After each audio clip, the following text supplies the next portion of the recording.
বন্ধুরা, আজ আরেকটি নতুন ভিডিও নিয়ে চলে আসলাম। আমি আছি চুইঝালের রাজ্যে।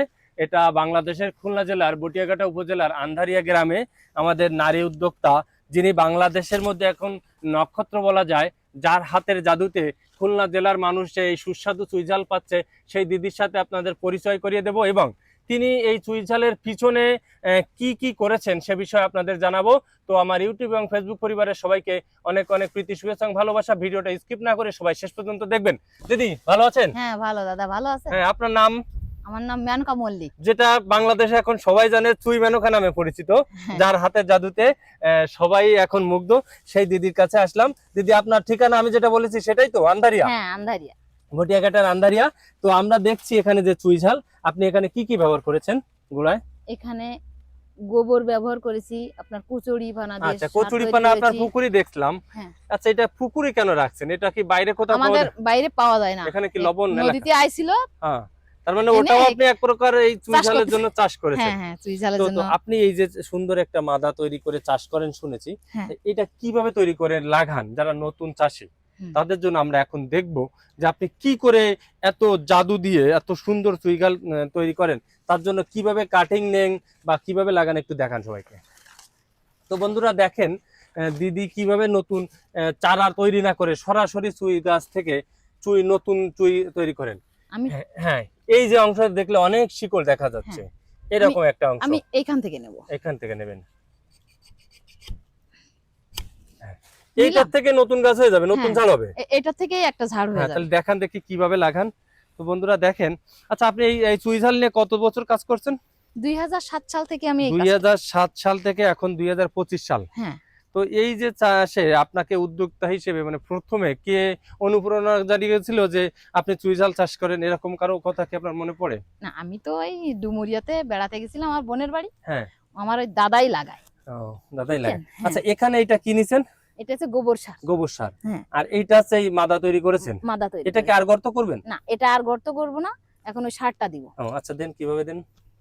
তো বন্ধুরা দেখেন, দিদি যে এই যে পাশেও দেখতে পাচ্ছেন ছোট ছোট যেগুলো, এগুলো নতুন মাদা তৈরি করেছে এবং এখানে এই নিচে গাছ থেকে কেটে নিয়েছে, কোনো চারা না, এটাই বেঁচে যাবে। এটাই বেঁচে যাবে। আচ্ছা, এটা থেকে একটা ঝাড় হয়ে যাবে। এটা থেকে নতুন আরেকটা ঝাড়ে রূপান্তরিত হবে। তার মানে যারা চারা নিয়ে সংকটে থাকে যে কোথায় চারা পাবো, একটা গাছ লাগাতে পারলে এরপরে আস্তে আস্তে সেখান থেকে আরো অনেক নিজেই তৈরি করে নিতে পারবে। শুধু একটু চেষ্টা করতে হবে। আর সাথে আচ্ছা, এই যে কচুরি বানাটা ব্যবহার করে, এটা কতদিন পরে দেন? এই লাগানোর পরে সাথে সাথে দেয় না, লাগানোর হয়তো 15 দিন 1 মাস পর গিয়ে এটা দেয়। আর এই যে গোবরটা দিচ্ছেন, এই গোবরটাকে আগে থেকে পচায় রাখা? হ্যাঁ। এটা কতদিন পচায় রেখেছেন? 6 মাস হয়ে গেছিল। 6 মাস। একদম দেখেন বন্ধুরা, উত্তম জৈব সারে পরিণত হয়েছে। এটা আসলে গোবরের কোনো ভাঁজ বোঝা যাচ্ছে না, আবার মাটিও না, একদম প্রাকৃতিক। আচ্ছা, এই জায়গায় যদি আমি একটু ইউরিয়া বা ফসফেট দিই তাহলে কি হবে? এটা দিলে আপনার এই ডগা পচে যাবে, পাতা ছেড়ে দেবে। তার মানে দিলে ভালো হবে না। এটা দিলে যেমন সুন্দর হবে, আপনি যদি রাসায়নিক সার ব্যবহার করেন ওটাই ভালো হবে না। তো তার মানে চুইঝালের জন্য জৈব সারই একদম উত্তম। আচ্ছা, এটা অনেকে বলে যে ঝুটি চুই, আসেন আমরা একটু কথা বলি, ওটা পরে আপনি পুরো ওইভাবে দিলেই কমপ্লিট। হ্যাঁ, এইভাবে দিলে। তো অনেকে বলে যে ঝুটি চুই বা গাছেও চুই, এই ক্ষেত্রে আপনার কি পরামর্শ? আপনি যেহেতু 20 থেকে 25 বছর, 20 বছর না 20 বছরের মতো প্রায়, আপনি যদি গাছের ধারে দেন তাহলে গেছে চুই হবে। আর যদি মনে করেন যে না আমি গাছে দিব না, মাটিতে যদি লাগান তাহলে যুবচুই হবে। ও আচ্ছা, এইটা কি? এই আপনার এই যে এটাই হচ্ছে আমার গোবরের সার। হ্যাঁ, এই সেই গোবর সার যেটা আপনি আগে থেকে রেডি করে রাখছেন, যখনই ইচ্ছা তখনই একটা চারা রোপণ করতে পারেন। আমি একটা চারার পিছনে 3 মাস অন্তর অন্তর আপনার এই সারটা ব্যবহার করি। আচ্ছা, এই যে গাছটা, এই যে দেখছেন আরোহী উদ্ভিদ বলে যেটাকে, গাছে আরোহণ করে ওঠে, এই সুইজালটা আপনারা যদি দেখছেন, এটা আপনি কতদিন লাগাইছেন? এটা আপনার 20 দিন হয়েছে। 20 দিনে বন্ধুরা দেখেন, এই যে গাছে এখানে কোনো সুতো দিয়েও বেঁধে দেয়া লাগে না, না, নিজে থেকে গাছে ধরে উপরে উঠে চলে আসছে, এইটা হয়ে যাবে গেছচুই। আর একই গাছের ডগা থেকে আপনারা এইটা করেছেন। আচ্ছা, এই যে একটা দেখেছি যে বেঁধে দিচ্ছেন, এইভাবে দিয়ে উঠলে সেটা গেছচুই হয়ে যাবে। আমরা আরো একটা দেখাবো, কারণ অনেকেই কিন্তু সারা বাংলাদেশে একটা গুজব আছে যে গেছচুই এক জাত আর ঝুটি চুই আরেক জাত। এটাই যদি দেখি, এই যে এটাও তো আপনি ওইখান থেকে কেটে লাগাইছেন। হ্যাঁ, এইখান থেকে কেটে এইখানে লাগানো। এটারও বয়স কতদিন? এটার বয়স একটু বেশি। এটা কত মাস হয়ে গেছে। 1 মাস। হ্যাঁ। তাই 1 মাসে তো টাকার গাছ বলা যায় তাহলে। হুম। 1 মাসে যদি গাছে এই পরিমাণ গ্রোথ হয়, দেখেন এই যে শিকড়গুলো নতুন, তার মানে এটা 2 বছরেও তো আসলেই অনেক বড় হয়ে যায়। তার মানে আপনাকে সবার উদ্দেশ্যে বলেন যারা নতুন চাষি বা জানে না, হ্যাঁ, যে চুই গাছের একটাই জাত, জায়গা এবং তার উপযুক্ততার ভিত্তিতে সে 2 প্রকার হয়ে দুই যায়। প্রকার হয়ে যায়। সঠিক কিনা? সঠিক। তো আসেন আরেকবার একটু বলবেন যে এবার আপনার মোবাইল নাম্বারটা বলবেন সরাসরি, যদি কেউ আপনার এখানে এসে চুই কিনতে চায় বা পরামর্শ নিতে চায় বা কি ব্যবহার করেন সে বিষয়ে বিস্তারিত জানার জন্য একটু ফ্রন্টে মুভ করে মোবাইল নাম্বারটা বলবেন। আমার নাম মেনকা মল্লিক।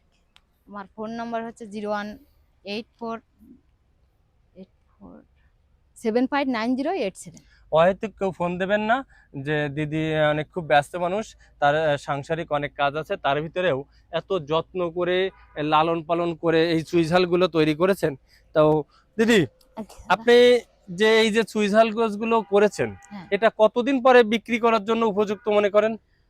এর উপযুক্ত সময় হচ্ছে আপনার 3 বছর 3.5 বছর, আচ্ছা বুঝছেন? হ্যাঁ, কিন্তু আমার এখন তো উপযুক্ত বয়স না, তারপরেও ছাড়তে আসছে, কেননা যে আমার এখন টাকার দরকার প্রচুর। সেক্ষেত্রে বিষয়টা আলাদা। তাই এর একটা ঝাড় থেকে আনুমানিক কতটুকু পরিমাণ আমরা চুই পেতে পারি আপনি আশা করেন? যে এর আগেও তো আপনি বিক্রি করেছেন, এই যে দেখেন বন্ধুরা, এখানে মাটির থেকে প্রায় 1-1.5 হাত উঁচু হয়ে গেছে গাছগুলো, ভিতরে অনেক মোটা মোটা চুই আছে। এখান থেকে কত কেজি একটা ঝাড় থেকে? 5-7 কেজি হবে। এক ঝাড় থেকে 5 হ্যাঁ। কেজি, আনুমানিক 5 কেজি। আনুমানিক 5 কেজি আমি হবে। 7 কেজি ধরলাম না, যদিও 5 কেজি হয়, হ্যাঁ। তা বাজার মূল্য যদি 1000 টাকা করে হয় নিচেরটা, তাহলে 5000 টাকা। আর যদি একটু ছোট হয়, ভিতরে যেহেতু মাটির তলে আছে, হ্যাঁ। তাও 800 টাকা কিলো। এরকম। হ্যাঁ। তো আপনি এই যে চুই ঝালটা, এটা নিজে বাড়ি কি কখনো খেয়ে দেখেছেন? হ্যাঁ, আমি তো ভারী না খেয়ে তো আসলে মানুষকে আচ্ছা, বলা আপনি যায় না জানেন যে। কিনা আমিও জানি না, আমিও নতুন চাষি। যে ধরেন অনেকে বলে যে চুই ঝাল যদি চুরি করে কেউ খায় তাহলে সেই ঝালটা নষ্ট হয়ে যায়, এটা কি জানেন? গ্রাম্য না, ভাষায় একটা প্রবাদ আছে। এটাই সত্য। আচ্ছা, যদি খেতে চোর লাগে হ্যাঁ, তাহলে সে খেতে আচ্ছা থাকে না। সেক্ষেত্রে আপনাকে আমি আরেকটা পরামর্শ দেব। দেখেন, যারা এই কথাটা মানে তাদের জন্য উপযুক্ত বিষয় হচ্ছে, দেন আমি যদি এই ক্ষেত্রে একটা চুই কেটে নিলাম, হ্যাঁ, এখানে চুই কেটে নেওয়ার পরে চুই ঝালটা মারা যাওয়ার প্রথম কারণ হচ্ছে ছত্রাক লাগা। ছত্রাক লাগা। কারণ যে চুরি করে কাটবে সে তো আর ভালো মন্দ দেখবে না, না না, সে একটা কেটেই নিয়ে চলে যাবে। চলে যাবে। কিন্তু কেটে নিয়ে যাওয়ার সাথে সাথে আপনার যদি আমরা খাওয়ার ক্ষেত্রে এই গালের থেকে জিহ্বাতে এই যে আমাদের থুতু আছে, এটা যদি কাটা অংশে লাগাই, তাহলে ওইখানে আর ছত্রাক আক্রমণ করতে পারবে না। সেই ক্ষেত্রে হয় কি, নিজেদের চুই ঝাল আর মারা যায় না, কিন্তু চোর তো ওইটা করবে না, ওইটা করে না, বিদায় তো আমাদের এই ক্ষতিটা হয়। তো বন্ধুরা, এ পাশে যত বড় ঝাড় দেখছেন, এই চুই ঝাল দিদির হাতের জাদু, এই নামে আমি আখ্যায়িত করলাম, মেনকাদির জাদু। তো দিদি ভালো থাকবেন, সুস্থ থাকবেন, আবারও দেখা হবে। তো সবাইকে আবারও অনেক অনেক ধন্যবাদ। দিদি আপনার আমার ইউটিউব এবং ফেসবুক পরিবারের সবাইকে একটু ধন্যবাদ দেন।